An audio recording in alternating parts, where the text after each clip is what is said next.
Bonjour Pierre, merci d'avoir accepté ce moment aujourd'hui pour qu'on puisse échanger ensemble sur ton parcours entrepreneurial. Donc Pierre, tu es le fondateur et le CEO de Billy Bike, donc qui est une start-up qui propose des vélos électriques à partager sur Bruxelles. Donc si je ne me trompe pas, tu as lancé Billy Bike en 2019 et on compte aujourd'hui pas moins de 600 vélos disponibles dans 14 communes bruxelloises. Donc est-ce que c'est bien 2019? Parce que j'ai cherché l'information sur Internet, mais je ne suis pas sûre. On a commencé à travailler sur l'entreprise en 2017, mais on a en effet lancé au public en 2019. Ok, donc c'est une bonne information à savoir. Alors, avant de nous en dire plus sur le projet Billy Bike, sur ta startup, j'aimerais bien, si tu es d'accord, que tu te présentes un peu, que tu m'en dises plus sur toi et sur ton parcours avant Billy. Mon parcours est depuis toujours très fort lié à l'entrepreneuriat. Quand j'étais ado, j'ai fait pas mal de tentatives de sites web et des choses comme ça, donc dans l'idée de vouloir créer des choses qui correspondent à un besoin ou à une demande de personnes. Et à la base, c'était plutôt lié autour de tout ce qui touchait à la musique. J'ai organisé des festivals, on travaillé avec des labels de musique, fait des émissions radio, des magazines, des choses comme ça. Et puis, petit à petit, quand j'ai eu 18-19 ans, les gens ont commencé à m'appeler pour des contrats qui étaient payants, hein, donc c'était plus des choses par passion. Et de là, en fait, je suis tombé dans la communication que je fais pendant quelques années. J'ai une agence de communication. Okay. Et puis un jour, je me suis rendu compte qu'en fait, c'était pas du tout ce que je voulais faire, hein. C'était juste que je savais le faire, c'est pour ça que je le faisais, mais c'est pas ce que je voulais faire. Okay. Je me suis posé la question de qu'est-ce que je voulais vraiment faire, quels étaient les sujets qui m'animaient vraiment, et la mobilité était clairement un des sujets qui me touchent vraiment, surtout lié à l'impact que la mobilité peut avoir sur la qualité de vie dans une ville. Ouais, et donc, c'est de là que voilà, est venue cette envie d'aider à améliorer la mobilité à Bruxelles dans un premier temps. Et cette idée qui s'est développée, j'en ai parlé avec mes deux cofondateurs, et puis voilà. Okay. Ça a fait le concept de Billy qui nous a pris quelques années à réaliser, mais voilà, qui est aujourd'hui. Ouais, qui est là aujourd'hui, qui est live, comme on dit. Exact. Et du coup, tu dirais, donc tu parlais de tes différentes expériences auparavant. Est-ce que tu dirais que la fibre entrepreneuriale, tu l'as en toi depuis toujours parce que tu as été baigné dedans par ton entourage, par ta famille, ou c'est quelque chose que tu as développé par toi-même? Comment est-ce que tu expliquerais cette envie et cette fibre entrepreneuriale? Absolument pas venu de la famille. J'ai des parents qui sont, enfin, j'ai une famille d'agriculteurs. Donc après, ils sont indépendants, mais c'est pas l'agriculture, c'est faire la même chose chaque année. Donc c'est pas très entreprenant comme métier. Je pense que c'est peut-être même le fait d'avoir grandi dans un contexte très, je peux pas dire ennuyant, parce que j'ai adoré grandir à la campagne, mais il y a très peu de challenge dans ce contexte. Il y a très peu d'input. C'est ça qui m'a donné envie de sortir de chez moi et de créer des choses et d'avoir le feedback des gens sur ce que je créais et de voilà, essayer de me casser la gueule, recommencer. Donc je pense que c'est plus en réaction à mon background que grâce à mon background, on va dire, Ah ouais. que j'en suis arrivé là. Et puis le web, je pense que c'est quelque chose, beaucoup de personnes de ma génération, quand on a eu 14-15 ans et qu'on pouvait enfin passer des nuits sur Internet sans que nos parents nous engueulent à la fin du mois. Moi, en tout cas, j'ai passé beaucoup de temps à essayer de comprendre comment ça fonctionnait, comment est-ce qu'on développait des sites, comment est-ce que les gens gagnaient de l'argent sur Internet. C'est des choses qui m'intriguaient beaucoup. C'était un nouveau truc. C'est un monde sans limite qui est accessible de ta chambre, même si tu habites sur une ferme au fin fond de la Flandre. Tu as quand même accès au monde entier. Donc, c'est de là qu'est partie, en fait, toutes ces possibilités que j'ai vues, c'est de là que c'est parti. Et est-ce que du coup, quand tu as débarqué dans le milieu entrepreneurial, tu t'es senti un peu perdu? Est-ce qu'il y a un moment où tu t'es dit, OK, comment on fait? Je ne sais pas par où commencer. Est-ce que vous vous êtes fait aider, vous vous êtes fait accompagner pour ce projet-là ou pas spécialement? En fait, c'est venu tellement par étapes et tellement lentement. Je pense que mes premiers projets entrepreneuriaux, je devais avoir 14 ans. Mais la première entreprise que j'ai enregistrée, je devais avoir 20 ans, 21 ans. Donc, il y a quand même une phase d'apprentissage, on va dire plus sur le terrain. Je dirais que dans mes premières aventures entrepreneuriales, c'est des très petites entreprises qui sont assez faciles à gérer. Donc, c'est pas qu'il y a vraiment un besoin d'être accompagné. Mais une fois, par contre, qu'on a lancé Billy, Ouais. Là, on s'est adressé à un challenge qui est beaucoup plus important, où il y a des investisseurs. Tu crées une SA, où tu as des administrateurs, tu as un CA. C'est quand même vachement plus compliqué avoir une petite SPRL où tu Mhm. es seul actionnaire dedans. Mhm. Donc là, oui, là, on a vraiment eu besoin d'être accompagné, mais on a eu la chance d'aller chercher en fait, des investisseurs, comment on appelle ça, des angel investors dès le début, qui ont vraiment pu nous accompagner dans cette aventure. Et ça, c'était super important parce que c'était vraiment des gens qui nous ont conseillé sur, ça peut être des aspects légaux, des aspects finance, par exemple, des choses débiles, mais faire un reporting. J'avais jamais fait de reporting financier de ma Mhm. vie. Mhm. Évidemment, quand tes premiers investisseurs te demandent comment faire un reporting, mais tu passes un peu pour un con quand tu dis j'ai jamais fait ça, je sais pas ce que je dois faire. On a la chance d'avoir eu des personnes autour de nous qui nous ont aidés, qui nous ont montré, voilà, ça c'est les reportings que moi je crée dans mon entreprise, ça c'est les reportings que je reçois d'autres entreprises dans lesquelles j'ai investi. Voilà, on va créer ça ensemble. Ouais, on le dit souvent, dans les early stages d'une startup, on parle souvent de smart money. Et c'est vraiment vrai, c'est très très important d'avoir des gens au-delà de smart qui soient aussi impliqués, qui, qui soient patients avec toi pour t'apprendre à comprendre comment gérer une entreprise de Mhm. cette taille-là, en tout cas avec ses ambitions. Oui. Et donc, c'était une de mes questions juste après, mais du coup, c'est bien, on en parle déjà maintenant. Créer une start-up avec, enfin, fabriquer des vélos électriques, parce que c'est vous, je pense, qui fabriquez tout, si je ne me trompe pas. Ça a dû quand même générer un certain coût dès le départ. Et donc, tu me dis, vous avez fonctionné dès le départ avec des investisseurs. Il n'y a pas eu de fonds propres ou il n'y a pas eu de. Enfin, directement, vous avez plongé dans le bain des investisseurs et ça a démarré, quoi. Mon cofondateur et moi, on a eu la mauvaise idée de voyager pendant plusieurs mois avant de commencer à lancer l'entreprise. Donc, on était tous les deux fauchés quand on a voulu se lancer. Ouais. Ce qui n'est pas une bonne idée pour lancer une entreprise, mais bon, voilà. En même temps, ça nous a poussé à devoir aller convaincre des gens avec ce concept. Et en fait, on a fait quelque chose que tous les deux, je parle de deux parce qu'après, on a été rejoint par un troisième fondateur quelques mois Mhm. après. Mais quelque chose qu'on avait l'habitude de faire, c'est de commencer avec rien. Quand tu n'as rien, tu es obligé de construire palier par palier. Et la façon dont on a travaillé, c'est vraiment, dans un premier temps, on voulait montrer à des gens qui avaient vraiment un potentiel pour le vélo électrique. Il faut dire qu'il y a 5 ans, le vélo électrique, c'était vu comme un truc de vieux. C'était super ringard et personne ne voulait s'intéresser au vélo électrique. Donc la première chose qu'on a fait, c'est on a emprunté un vélo électrique parce qu'on n'avait même pas l'argent pour en acheter un. On a été le prêter à des dizaines de personnes de profils différents pour assembler de l'information, du feedback de ces personnes. Et ensuite, avec cette information-là, avec les feedbacks qu'on recevait, on a pu commencer à convaincre des fournisseurs qui nous ont prêté des choses, qui ont été d'accord de travailler plus ou moins gratuitement dans l'idée où nous, on leur disait, mais une fois qu'on a un pilote, on va pouvoir le montrer à des investisseurs et lever des fonds. Donc, on a vraiment à chaque fois essayé de trouver la brique qui nous permet d'aller construire la prochaine phase.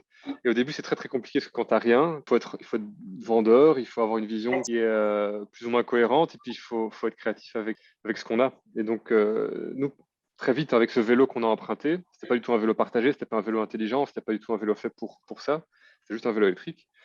On a été le prêter à des gens qui n'avaient jamais fait de vélo de leur vie. Et puis ces gens nous ont, 24 heures après, quand on voulait aller récupérer le vélo, ils nous ont dit est-ce que je peux le garder, ou est-ce que je peux te l'acheter, ou est-ce que je peux te payer pour le garder une semaine en plus. Et ces feedbacks-là, on les a mis dans les documents en montrant voilà, ça c'est Isabelle, elle a 52 ans, elle est indépendante, elle a jamais roulé en vélo de sa vie, elle a toujours été automobiliste.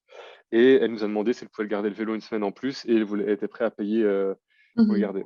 On a Mhm. fait plusieurs fiches comme ça et toi tu montres ça ensuite enfin, au moins, tu as une brique, tu as un truc un peu concret Ouais. à montrer pour voir à quoi ça ressemble. Et puis, on a été trouver des technologies existantes qu'on a plus ou moins imbriquées dans un vélo avec un système qui fonctionnait plus ou moins, qui a permis à une trentaine d'amis d'utiliser un vélo partagé dans un premier temps. Ensuite, on est passé de un vélo, on a levé un petit peu de fonds, on a emprunté 20 000 euros par là, 20 000 euros par là, pour acheter 15 vélos, je pense. Mhm. Et avec ces 15 vélos, on a invité un peu plus d'amis pour rejoindre cette communauté qui partageait ces vélos. Mais là-bas, c'était vraiment archaïque, hein. Il fallait que les gens nous disent où ils avaient laissé les vélos pour qu'après on puisse dire aux Ouais. prochaines personnes qui veulent utiliser les vélos où ils pouvaient les trouver. Mais voilà, l'idée c'était vraiment tu as un objectif, tu as des hypothèses pour atteindre cet objectif, et tu te poses la question de savoir comment est-ce que je vais pouvoir valider ou invalider ces hypothèses. Et une fois que cette hypothèse est validée ou invalidée, comment tu peux utiliser cette hypothèse pour t'appuyer dessus pour aller vers la prochaine étape.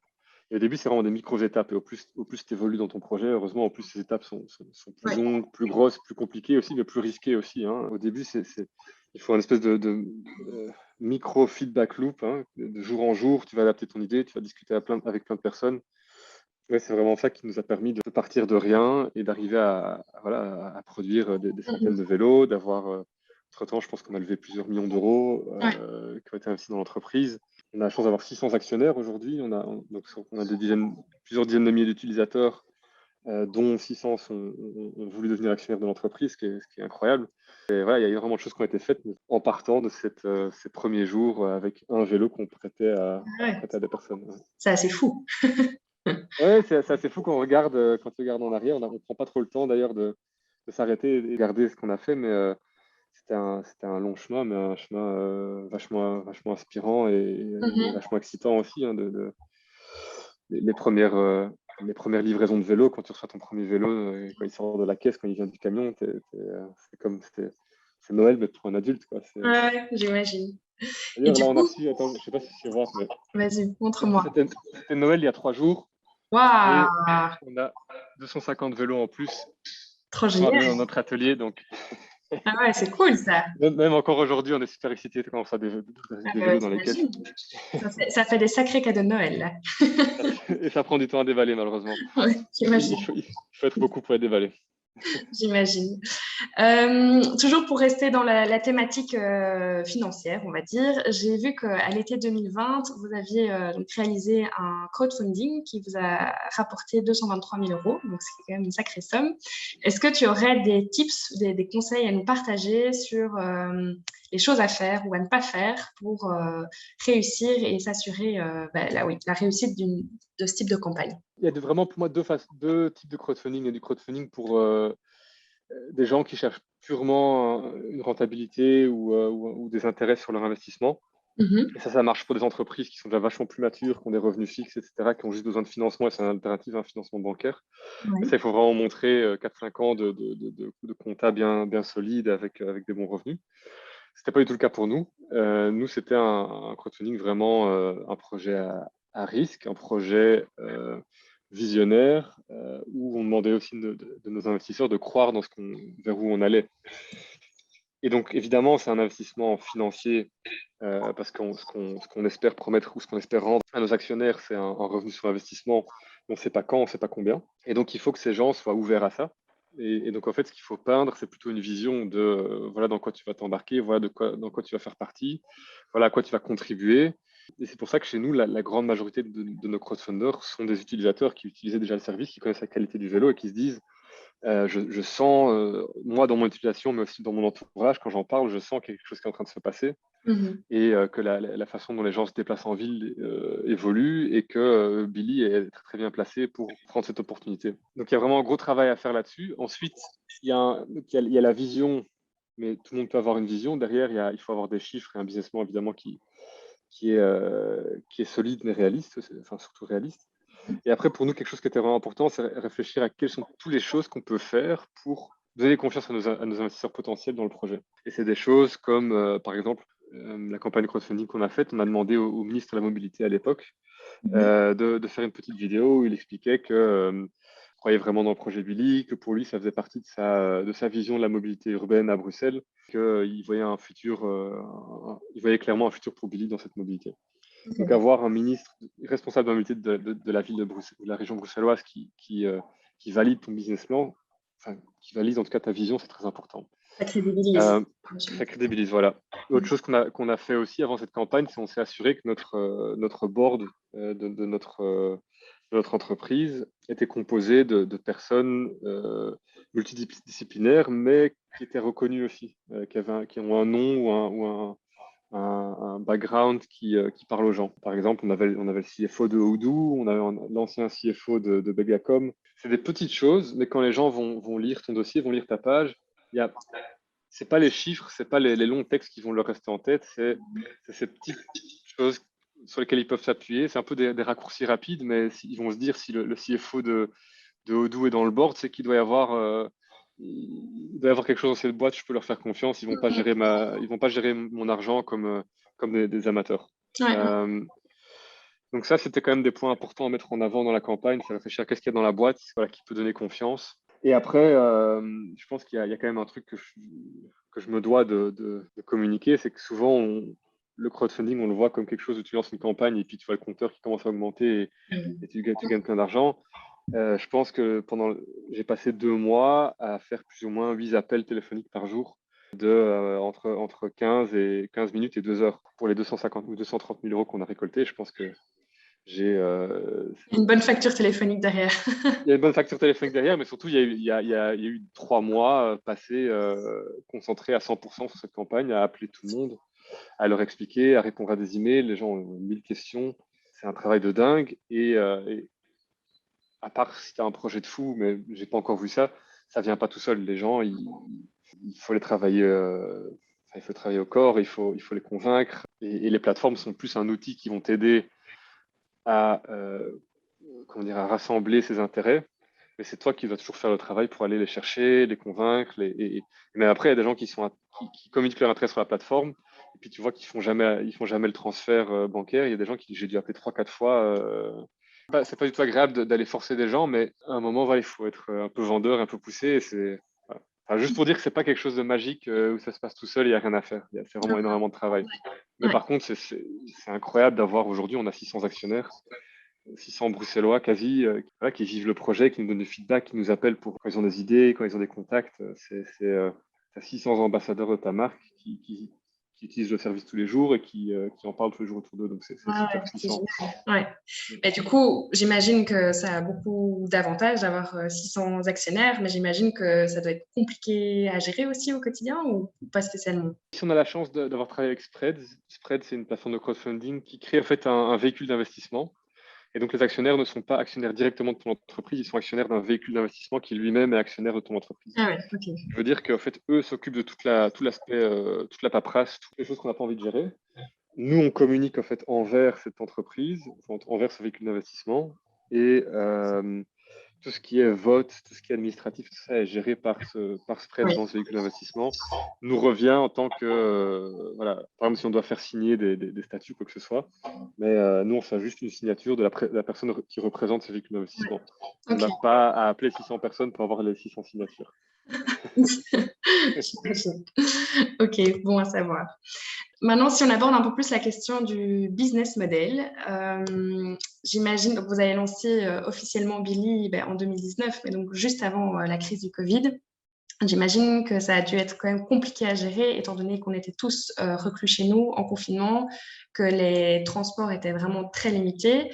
J'imagine que ça a dû avoir un impact sur Billy. Donc ça, c'était une première question. Et deuxième question, c'est comment est-ce que vous gérez la différence entre les saisons? Donc j'imagine qu'en hiver, les clients, enfin les utilisateurs utilisent moins le vélo. Comment est-ce qu'au niveau du business model, ça fonctionne? C'est une question très pertinente et le fait que tu les poses ensemble est doublement pertinent. On est dans un business qui varie. On essaie d'aller de plus en plus vers un revenu récurrent en introduisant des abonnements, en nous adressant à des entreprises pour justement un peu avoir des revenus un peu plus stables. Mais tu peux rien y faire qu'aujourd'hui il fait magnifique, après-demain il va dracher et ton revenu, ta capacité, tout ça vont être impactés. On avait en fait en 2019 des plans d'expansion, on voulait aller beaucoup plus vite vers d'autres villes. Covid est arrivé et on était forcé de revoir ces plans et de nous concentrer sur Bruxelles Mhm. et d'être beaucoup plus efficace avec la gestion de nos structures de coûts. Comme beaucoup d'entreprises, je pense, ont dû le faire. Et donc c'était en fait, même si on a été très fort impacté, hein, on a eu une croissance, enfin, on a encore eu une croissance heureusement, mais cette croissance était loin de ce qu'on avait prévu dans nos business plans et loin de ce qu'on aurait pu faire. Parce que, comme tu le dis, ce qui était estimé, c'est qu'il y a environ, il y a eu la moitié moins de déplacements, je ne parle pas de Billy, mais de déplacements en général, pendant l'année 2020 que l'année précédente. Donc juste les gens sont moins sortis de chez eux. Et en plus, notre business, les gens l'utilisent principalement pour tout ce qui est réunion, pour tout ce qui est sortie culturelle, pour tout ce qui est shopping, courses, pour aller voir des amis, pour aller au sport. Donc, Ouais, tout ce qui n'existait absolument plus, quoi. tout ce qui n'existe pas. Donc, oui, clairement, on a été impacté, mais donc, comme je disais, on a dû se reconcentrer un peu sur comment est-ce que on crée un modèle qui va pouvoir, ou la capacité du modèle à absorber à gérer des réservations, à gérer des locations, va vraiment venir marier la demande mais presque en temps réel. Donc, c'est-à-dire que si aujourd'hui il fait super beau et demain il fait super mauvais, on fait 2 fois moins de trajets demain. Ma structure de coût, elle doit pouvoir presque se diviser en deux du jour au lendemain. Donc, ça demande de vraiment trouver une variabilité dans un maximum de tes coûts. Aussi bien du jour au lendemain, quand il fait beau, il fait mauvais du jour au lendemain, que d'une saisonnalité comme, enfin, entre l'été et l'hiver. Ouais. Ou s'il y a une nouvelle crise, un nouveau lockdown qui arrive, enfin, ça nous permet d'absorber ce genre de choses. Et donc, en fait, ça nous a vraiment forcé d'aller travailler ce qu'on appelle les units économiques. L'unit économique, c'est en fait un peu le PNL un trajet, une location Billy. Donc, quelle est la location, quel est le revenu moyen de cette location et quels sont tous les coûts attachés à cette location. Combien de centimes vont vers la recharge de batterie, combien de centimes vont vers le customer support, etc. Donc ça a vraiment été un gros focus pour nous de travailler pendant un an et demi sur comment est-ce que tu peux diminuer au maximum. Vraiment, ça allait gagner un centime là-bas, gagner un centime là-bas. Et c'est comme ça que tu te rapproches d'une structure qui est de plus en plus efficace et aussi qui est prêt à être répliqué. Maintenant, c'est notre ambition. Enfin, de nouveau, on n'est pas encore sorti de l'auberge avec toutes les histoires de Covid. Aujourd'hui, on est toujours impacté par les restes de Covid. On a un été qui n'était pas un été fantastique comparé à d'autres étés. Voilà, maintenant, on regarde vers le futur, vers comment est-ce qu'on va commencer à grandir, aussi bien à Bruxelles. Je vous ai montré les vélos qu'il y a ici derrière, mais qu'en dehors de Bruxelles. Et pour ça, il faut avoir une base solide avec une gestion de la structure de coût qui est extrêmement efficace parce que commencer à scaler alors que ta structure de coût n'est pas encore 100% contrôlée, c'est juste, tu vas faire exploser ta structure de coût, ça devient ingérable. Ouais. C'est un élément de base pour nous avant de pouvoir aller répliquer ce modèle dans d'autres villes après Bruxelles. Ok.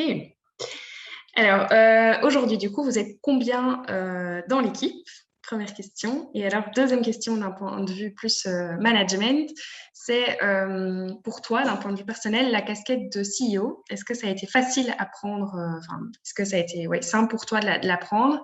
Et si on pose la question aux personnes qui travaillent pour Billy, ils diraient que tu es quel type de boss? En temps plein, on est 12, mais après, on a pas mal de personnes qui travaillent, donc comme je disais, pour absorber cette variabilité, c'est principalement des étudiants ou des saisonniers qui travaillent, mais on a, je pense, une quinzaine d'étudiants qui travaillent pour nous. Donc oui, en total, on peut dire une trentaine, un peu moins de 30 personnes qui travaillent pour Billy.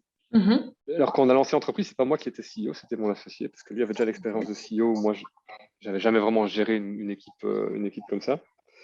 Et puis, en fait, au fur et à mesure, on s'est rendu compte que c'était plus quelque chose qui était naturel pour moi que pour lui. Et donc, on a décidé de faire le switch. Mon associé, lui, il a vraiment un background de financier. Il sort de Solvay. Enfin, voilà, donc, il a un profil parfait pour être CFO, ce que moi, je ne suis absolument pas. Et donc, ça s'est mis comme ça. Où, voilà, moi, j'ai peut-être plus un profil très généraliste, où en fait, je sais rien faire, mais je comprends plus ou moins ce que tout le monde fait. Donc, je peux avoir une vue d'ensemble et je peux permettre de peut-être prendre les bonnes décisions en prenant en compte tous les éléments différents qui doivent être pris en compte quand on prend des décisions. Et alors, pour répondre à ta troisième question, si on demandait à mon équipe quel type de manager je suis, je pense que je laisse. Je ne suis pas du tout un micro-manager, je laisse vraiment faire. J'aime bien avoir des gens autour de moi en qui je peux avoir 100% confiance. Je préfère que ces gens se fassent des erreurs, se cassent la gueule pour après réfléchir à comment est-ce qu'on peut ensemble trouver une meilleure façon de faire que de moi me casser la tête à leur dire comment faire les choses.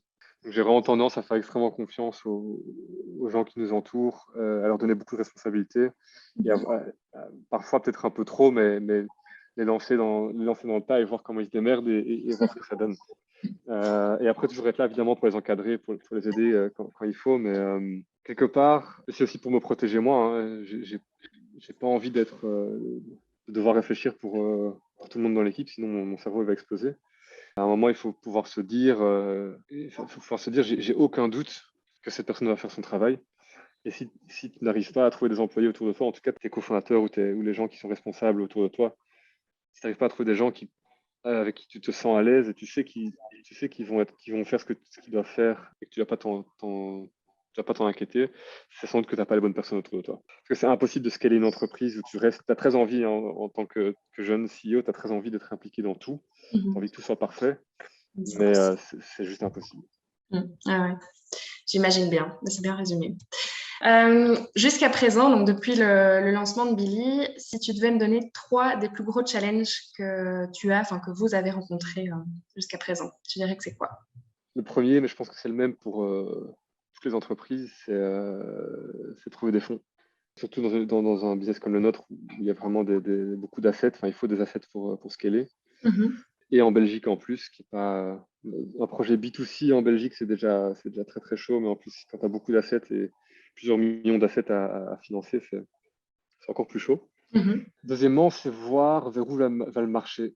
Dans un marché qui est nouveau et où il y a beaucoup de gros acteurs internationaux. Il y a des sociétés comme Uber qui se sont lancées, il y a des sociétés comme des constructeurs automobiles, il y a des dizaines d'entreprises qui ont des centaines de millions sur le compte en banque qui se lancent dans ton industrie.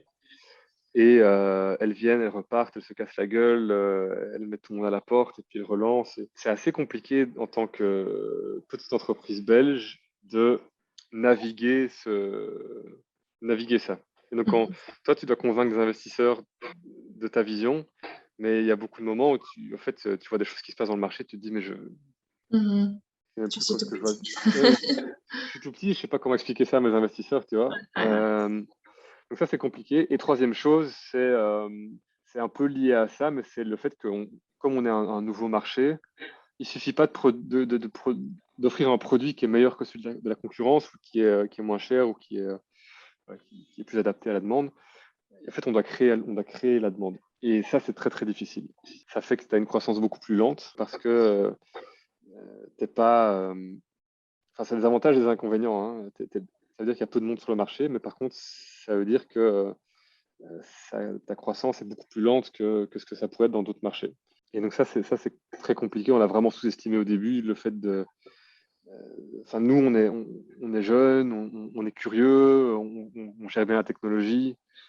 Du coup, pour nous, ça semble normal d'essayer ce genre de solution. Mais quand tu commences à parler à des gens, voilà, même pas nécessairement des personnes plus âgées, hein, mais quelqu'un de 45 ans voilà, qui a sa petite vie, qui se déplace de la même façon tous les jours, vas-y pour lui faire télécharger une application, le faire s'inscrire, le faire essayer le premier trajet et ensuite le faire revoir sa façon de se déplacer pour qu'il se dise ah mais peut-être qu'en fait j'ai plus besoin de ma voiture, peut-être que je peux prendre le vélo. C'est ça fois des dizaines de milliers parce que tu dois faire ça sur cet utilisateur. On l'a sous-estimé, c'est vraiment compliqué. Ça prend du temps et en fait on est content d'ailleurs d'avoir des concurrents qui viennent nous aider dans ce travail parce que sinon c'est être seul à faire ça, c'est compliqué. Ouais, j'imagine. Du coup, je rebondis là-dessus. Tu parlais de la croissance qui est plus lente. Vos objectifs, là, dans les prochains mois, les 6 prochains mois, dans l'année à venir, c'est quoi en termes de croissance? Ici à Bruxelles, on se rend compte qu'en fait, on manquait de vélos, où nos utilisateurs nous le disaient déjà, mais aussi on voit qu'on a presque la moitié des demandes de location qui sont pas converties en location. Et la raison principale, c'est parce qu'il n'y a pas de vélo assez proche. Hein. Les gens se disent, en fait, autant marcher ou autant prendre autre chose que prendre un Billy.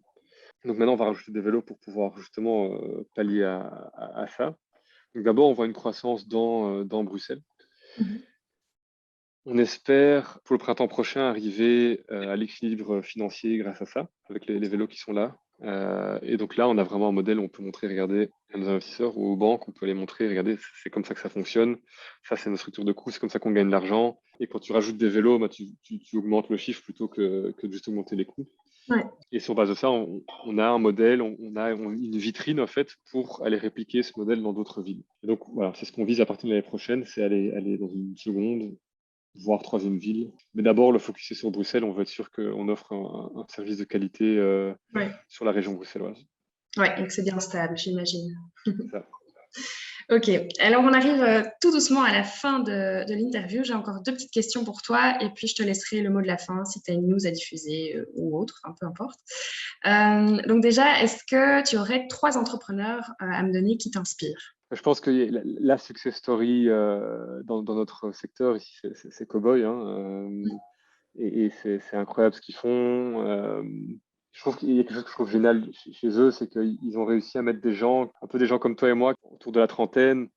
Normalement, on travaille pour une grosse entreprise, on fait une petite BM, une petite Audi, on est content parce que c'est assez classe et on peut montrer à nos potes.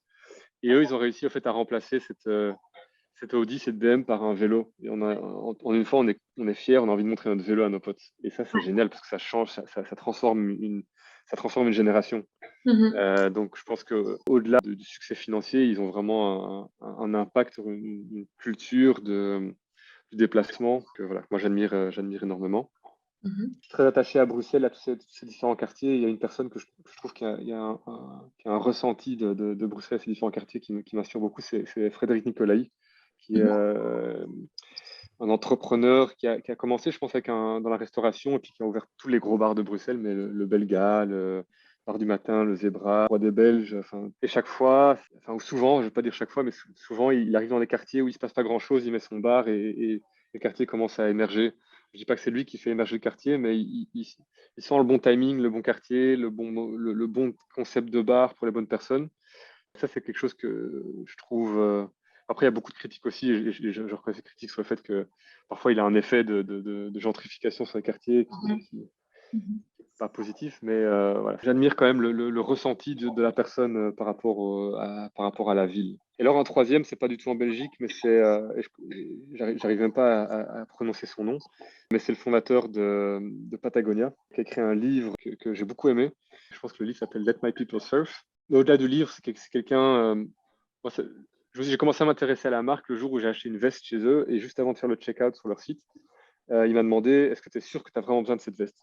Mhm. Et je me suis dit, et ça m'a vraiment marqué qu'une marque de vêtements me demande si j'avais vraiment besoin de dépenser de l'argent et de quelque part polluer, hein, parce que produire une veste, même si c'est une veste qui sont faites dans le respect de l'environnement, ça pollue quand même. Mhm. Ça m'a marqué, du coup, je commençais à m'intéresser à la marque et aux personnes derrière. Et c'est une société qui est. En fait, lui a racheté, ou sa famille ont racheté la majorité des parts pour être en contrôle de l'entreprise. Et donc, c'est une entreprise qui est qui a énormément de succès, mais elle est vraiment contrôlée. L'impact est très important.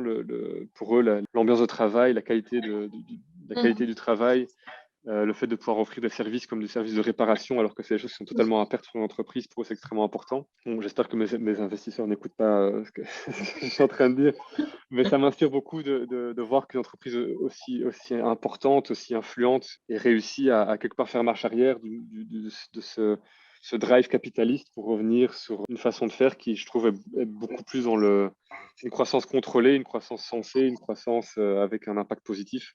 Ouais. Et j'espère que d'entrepreneurs peuvent s'inspirer de ce type d'entreprise parce que voilà, la croissance c'est bien, mais il faut pas qu'elle vienne au détriment de la planète, de tes travailleurs, de ta santé personnelle, hein, en tant qu'entrepreneur.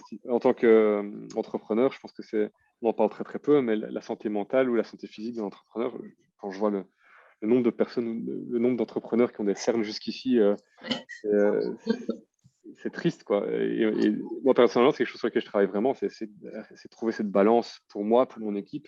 Quand quelqu'un va mal, je lui dis, vas-y, rentre chez toi, même si à cause de ça, on fait une mauvaise journée dans nos chiffres. Je préfère qu'après, ils reviennent, ils sont en forme, que de le Mhm. voir souffrir à son poste de travail. Ouais, c'est des belles valeurs. C'est bien. Alors, si tu devais donner trois ou un, deux, enfin bref, ou plus, conseils à un ou une jeune qui a envie de se lancer dans l'entrepreneuriat, tu dirais quoi? Je pense que ce dont je parlais tout à l'heure, des paliers, travailler avec ces hypothèses, des petites hypothèses, hein, vraiment des petits paliers, essayer de concrétiser ça le plus vite possible, c'est super important parce que je vois tellement de jeunes ou moins jeunes entrepreneurs, mais d'entrepreneurs qui se lancent, qui ont une vision. Mhm. Et cette vision, elle est très très belle, hein, et parfois j'y crois à fond dans ce qu'ils veulent faire, mais j'y crois pas. Je pense pas qu'ils vont y arriver parce que la façon dont eux veulent y arriver est beaucoup trop complexe. Ils vont travailler pendant 3 ans sur une application avant de commencer avant d'avoir même un premier utilisateur. Donc réfléchis comment tu peux avoir du feedback, comment tu peux déjà générer du chiffre d'affaires avant même d'avoir dépensé 1 euro, si c'est possible. Ouais, ouais. Ça, c'est super important et essayer d'arriver à faire du concret le plus vite possible. Arrêter d'être dans le blabla. J'ai pas envie de critiquer le travail que vous faites, hein, et loin de là. Et c'est super important ce que vous faites, mais parfois j'ai l'impression qu'il y a des gens qui se disent qu'il suffit d'être dans un incubateur, qu'il suffit d'aller à des événements de networking pour être entrepreneur et les choses vont venir. Mhm. Euh, si tu passes 1 heure de ta semaine dans un événement de networking, passe-en 10 avec tes utilisateurs ou ton client, Ouais, bien pas sûr. l'inverse. Mhm. Ouais, une deuxième chose, c'est vraiment essayer c'est toujours dans la même lignée, hein, c'est d'essayer de filtrer qu'est-ce qui va t'amener, si tu as un nombre d'heures dans ta semaine, comment est-ce que tu vas au mieux utiliser ces heures pour arriver à ce prochain palier. Mhm. Et parfois, c'est prioriser ou sacrifier certaines choses. Il y a des conférences, là, par exemple, cette semaine-ci, il y a des conférences auxquelles j'adorerais être, de vélo, où je peux aller voir toutes les dernières technologies, rencontrer toute l'industrie du vélo. Mais j'ai des choses plus importantes à faire ici derrière avec les vélos qu'on va mettre en rue. Parce que c'est ça qui va avoir un impact, qui va m'amener à mon prochain palier. C'est pas le fait de parler avec des gens super inspirants, mais qui vont pas m'aider aujourd'hui dans mon business. Mhm. Et alors, la dernière chose, je pense, qui est super importante, c'est un peu casser ce mythe de l'entrepreneur qui travaille 70 heures semaine, qui n'a pas de vie et qui dort pas, qui dort en tout son bureau. Enfin, on l'a fait et c'est pas tenable. Mhm. Je pense que l'entrepreneuriat, c'est un marathon, c'est pas un sprint. Et au début, tu as plein d'adrénaline, tu as envie t'es impatient de pouvoir concrétiser les choses. Enfin, je te dis, c'était comme Noël d'avoir les premiers vélos, je suis trop impatient de les recevoir. À un moment, j'avais un écran toujours avec mes statistiques que je fais un refresh toutes les 30 secondes pour voir le nombre de gens qui sont sur mes vélos en real time. Mais à un moment, tu deviens fou, tu oublies de vivre en fait, et quand tu oublies de vivre, à un moment, bah, tu vas te retrouver avec genre sans énergie. Ta vision, elle est plus claire, tu n'arrives pas à prendre de bonnes décisions. Donc en fait, essayer de trouver cet équilibre, C'est important. c'est la base, quoi. Faire du sport, manger équilibré, boire de l'eau. J'ai ma petite bouteille ici. C'est des choses, ça paraît débile, mais enfin, moi personnellement, je me suis tellement abusé les premières années d'entrepreneuriat que ouais, tu te dis qu'est-ce que j'ai. Ouais, j'aurais pu arriver encore beaucoup plus loin et puis à un moment arriver avec un burn-out, un truc qui aurait pu foutre la société en l'air, alors que ce qui est beaucoup plus grave que de rater quelques conférences ou Mhm. d'être en retard sur tes emails ou des choses comme ça. Ouais, ouais, ouais, bien sûr. Très bien. Bien, écoute, Pierre, merci pour toutes ces belles réponses et enfin, surtout cet échange qui était très riche et inspirant. Enfin, moi, j'ai appris plein de choses, donc c'est très cool. Je te propose peut-être de te laisser le mot de la fin. Je sais que ça perturbe toujours les personnes que j'interviewe quand je dis ça, mais c'est si jamais tu as quelque chose à partager, une nouveauté sur Billy ou autre, voilà, je te laisse le mot.